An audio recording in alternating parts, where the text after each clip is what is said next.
నమస్తే. ప్రస్తుతం నాతో పాటు ఉన్నారు ఎర్రబెల్లి సతీష్ రావు గారు.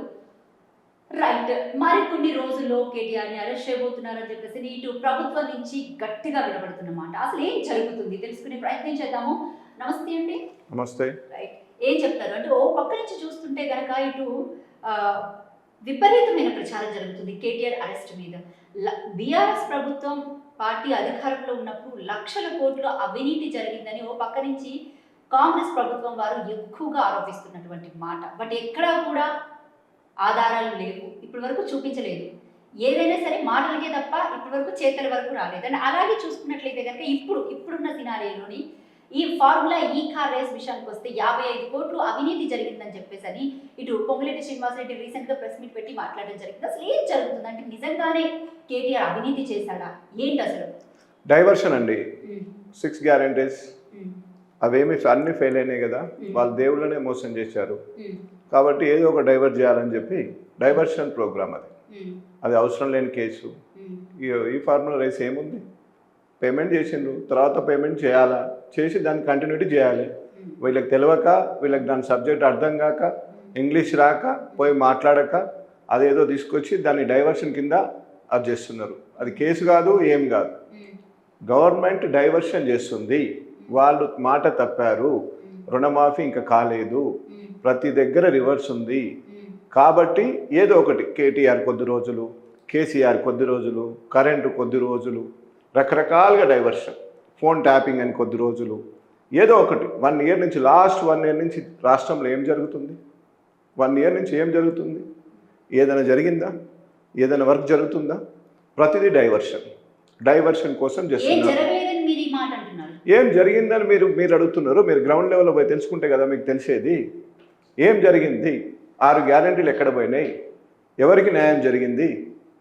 ఏం జరిగింది? ఇంకొక 4 సంవత్సరాల అవకాశం ఉన్నప్పుడు 4 గ్యారెంటీలు అమలు చేసుకుంటామని చెప్పుకుంటున్నారు. అన్ని అబద్ధాలు. ఫ్రీ బస్ 420 స్కీమ్స్ ఉన్నాయి, అన్ని అబద్ధాలు. పొద్దున్న లేస్తే అన్ని అబద్ధాలు. దేవుళ్ళ మీద ఒట్టు, పోషమ్మని గుంజుకొస్తాను, మైసమ్మని గుంజుకొస్తాను, మొత్తం అబద్ధం, మొత్తం జూటా. ఏం లేదు. గ్రౌండ్ లెవెల్లో మొత్తుకుంటున్నారు. కేసీఆర్ కిట్టు లేదు, ఏది లేదు. ఆ మార్నింగ్ స్కూల్లో బ్రేక్ఫాస్ట్ టిఫిన్ పెట్టేది బీఆర్ఎస్ గవర్నమెంట్ ఉన్నప్పుడు, బ్రేక్ఫాస్ట్ కూడా లేదు. గరీబ్ పిల్లలు, చిన్న పిల్లలు ఆగమైపోతున్నారు. హాస్టల్లో ఫుడ్ పాయిజన్ అవుతుంది, హోల్డింగ్ మొత్తం పోయింది, ఎక్కడ కంట్రోల్ లేదు. గవర్నమెంట్ దేంట్లో కూడా సక్సెస్ కాలేదు. కాబట్టి ఏం చేయాలా? ఫోన్ ట్యాపింగ్ అని, విద్యుత్ కొనుగోలు అని, కేటీఆర్ అరెస్ట్ అని డైవర్షన్ చేయాలి. నిజంగానే కేటీఆర్ అరెస్ట్ జరుగుతుందంటారా? జరిగితే ఏమవుతుంది? జరిగితే మంచిగా అవుతుంది, అంటే మంచిగా అవుతుంది వాళ్ళకి. పబ్లిక్లో ఇంకా రివర్స్ అవుతారు. ఇది జరిగితే పబ్లిక్లో ఇంకా రివర్స్ అవుతారు. రేవంత్ రెడ్డి గారు రియల్ ఎస్టేట్ స్కీమ్లో వారు రియల్ ఎస్టేట్ అన్నప్పుడు వాళ్ళ ఫాదర్ అగ్రిమెంట్ చేసుకుంటాడు. వాళ్ళ ఫాదరు ఆరోగ్యం బాగాలేక ఏదో బాగుంటాడు. తర్వాత రేవంత్ రెడ్డి గారు పోయి రిమైనింగ్ అమౌంట్ కట్టి దాన్ని రిజిస్ట్రేషన్ చేసుకుంటారా, చేసుకోరా? సేమ్ అంతే కదా. ఈ ఫార్ములా సెకండ్ ఇయర్కు అమౌంట్ కట్టినాము, మిగతా అమౌంట్ కట్టాలా, మీరు తీసుకొచ్చుకోవాలి. మీకు అది టైం అవుతుంది తెలియదు, అది రేస్ గురించి తెలియదు, దాన్ని మాట్లాడే సబ్జెక్టు లేదు, ఏం లేక మీరు చేయలేదు. కేసు మీ మీద పెట్టాలి, కేసు రేవంత్ రెడ్డి గారి మీద పెట్టాలి, కేసు ఎవరైతే ఆ మంత్రి దాని మీద ఇన్ఛార్జ్ ఉన్నారో వాళ్ళ మీద పెట్టాలి, కేటీఆర్ మీద కాదు కేసు పెట్టేది. క్యాబినెట్ ఆమోదం లేకుండా ఈ విధమైన చర్యలు తీసుకోవడం కరెక్ట్ కాదు అని అంటున్నారు. కరెక్ట్ ఉంటుంది. హెచ్ఎండిఎస్ కార్పొరేషన్ అది ఇండివిజువల్ యూనిటీ, దానికోసమే ఇచ్చినామని చెప్తున్నాం కదా. మీరు చేయలేదు కాబట్టి కేసు రివర్స్ మీ మీద బూమరాంగ్ అవుతుంది. అది కేటీఆర్ గారి మీద కేసు కనుక పెడితే దాని పరంపర వాళ్ళకు పోతుంది. అది ఎవరైతే పెడుతున్నారో సీఎం గారు కానీ, కన్సర్న్ మంత్రి కానీ, క్యాబినెట్ కానీ అందరూ కూడా దాని మీద మూల్యం చెల్లించాల్సి వస్తుంది.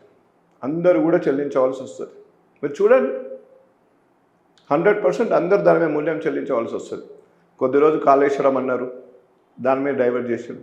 కొద్ది రోజులు విద్యుత్ కొనుగోలు అన్నారు, దాన్ని డైవర్ట్ చేసిండు. కొద్ది రోజులు ఫోన్ ట్యాపింగ్ అన్నారు, దాన్ని అది చేసిండు.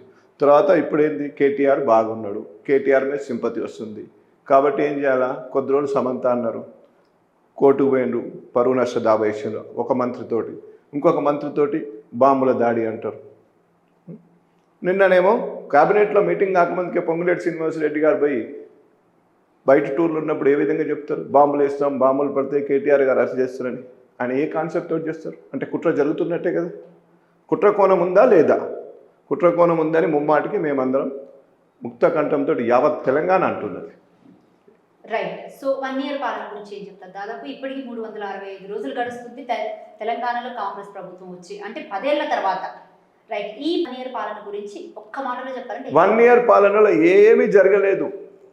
మొత్తం కేసులు, కేసీఆర్ చుట్లు తిట్లు, కేసీఆర్ తిట్టుడు తప్ప ఏ పని జరగలేదు.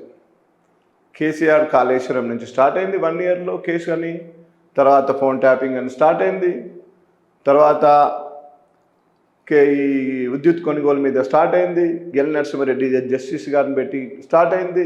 జస్టిస్ గారు కూడా వారు తీర్పు ఇవ్వకముందుకే బయటకు వచ్చి ఓపెన్గా మాట్లాడిండు. దాని మీద సుప్రీంకోర్టు తప్పు పట్టింది, జస్టిస్ గారిని సస్పెండ్ చేసి వేరే వాళ్ళని ఇవ్వమని చెప్పింది. ఇంతో అంత న్యాయం బతుకుంది, కోర్టులతో జరుగుతుంది.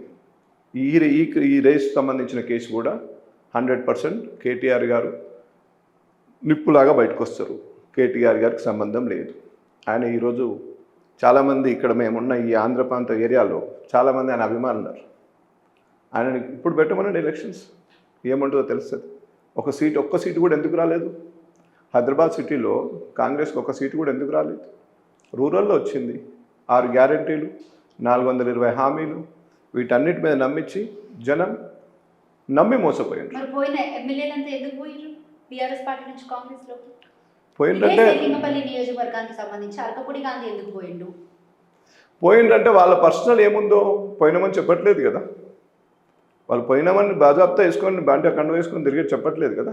వాళ్ళకి ఏమున్నాయో ఇంటెన్షన్, వాళ్ళు చేసిన ఏమున్నాయో, వాళ్ళు మళ్ళీ మేము ప్రజాస్వామ్యంలో ఉండలేము, గెలవలేము, ఈ ఒకసారి అవకాశం వచ్చింది అధికార పార్టీ ఉన్నప్పుడు పొద్దుతిరుగుడు పువ్వు లేక అటు ఇటు తిరుగుదాం అనుకొని పోయినట్టున్నారు. మళ్ళీ వస్తాడా మరి? ఎవరండి? రారు. వచ్చినా తీసుకోరు కదా పార్టీ. ఇప్పుడు కేటీఆర్ గారి మీద నడుస్తుంది పార్టీ. కేటీఆర్ గారు కేసీఆర్ గారు అన్న చూస్తున్నట్టుండే, కానీ కేటీఆర్ గారు అయితే నేను అట్లా చూస్తారు అనుకోవట్లేదు, మేమైతే అనుకోవట్లేదు. పార్టీ ఈసారి డిఫరెంట్గా ఉంటుంది అనుకుంటున్నాం. ఈసారి అధికారం వస్తే చాలా డిఫరెంట్గా, చాలా హోందాతనంగా, నా భూతో నా భవిష్యత్తుగా ఒక 20 ఏళ్ళకు కంటిన్యూ అధికారం తీసుకుపోతారు. ఆ సత్తా కేటీఆర్ గారికి ఉంది. ఈ హైదరాబాద్ మహానగరానికి కేటీఆర్ గారి మీద చాలా హోప్స్ ఉన్నాయి. వారు డెఫినెట్గా వారి సారథ్యంలో, ఇప్పుడున్న వర్కింగ్ ప్రెసిడెంట్గా వారి సారథ్యంలో బాగా జరుగుతుందని మేము ఎక్స్పెక్ట్ చేస్తున్నాం. ఇంతకుముందు మోసం చేసినట్టు పెద్దలు కేకే గారు కానివ్వండి, డిఎస్ గారు కానివ్వండి, కడియం శ్రీఆర్ గారు కానివ్వండి, ఎవరైతే చాలామంది పార్టీకి మోసం చేశారో అట్లాంటి మోసకారులకు భవిష్యత్తులో పార్టీలో స్థానం ఉండదు, స్థానం కల్పించబోరని మేము మనస్ఫూర్తిగా నమ్ముతున్నాం.